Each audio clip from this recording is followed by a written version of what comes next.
Siapa yang mau berani ke depan untuk memaparkan hasil pendapatnya? Boleh. Namanya siapa? Baik.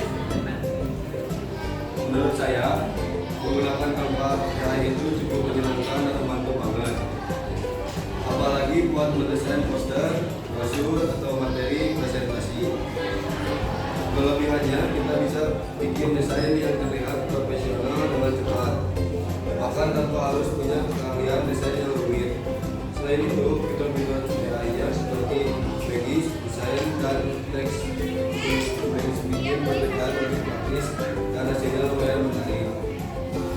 Tapi ada juga kekurangannya, misalnya beberapa fitur AI dari Canva hanya bisa dipakai kalau kita berlangganan versi Pro.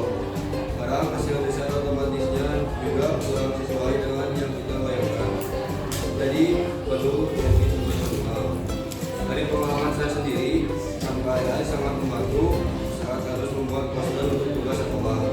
Saya jadi belajar banyak tentang memilih warna, font, dan tata letak yang menarik.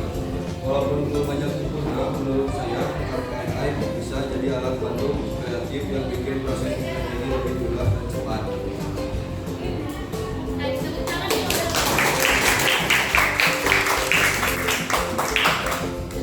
Siapa yang pakai ChatGPT? Yuk.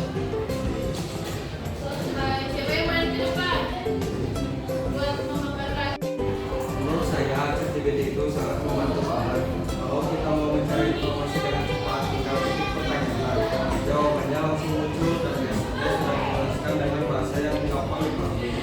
Lebih lagi, ChatGPT bisa ngasih pelajaran yang ringkas secara detail dan mudah dimengerti. Jadi cocok banget dipakai buat mencari referensi tugas sekolah atau menambah wawasan. Selain itu, ChatGPT juga bisa membantu merangkum materi dan memberikan contoh-contoh yang relevan. Tapi ada juga kekurangnya. Kadang informasi yang dikasih belum tentu 100% akurat atau akurat. Jadi kita harus cek ulang dari sumber lain. Selain itu, kalau pertanyaannya kurang jelas, jawabannya juga bisa kurang sesuai dengan yang kita mau. Dari pengalaman saya sendiri, ini membantu banget waktu saya cari penjelasan tentang kecerdasan artifisial untuk materi sekolah. Penjelasannya jelas, lengkap, juga dan gampang dipahami. Cuma saya juga belajar untuk gak bergantung sepenuhnya dan tetap membandingkan informasi dari beberapa sumber yang lebih akurat.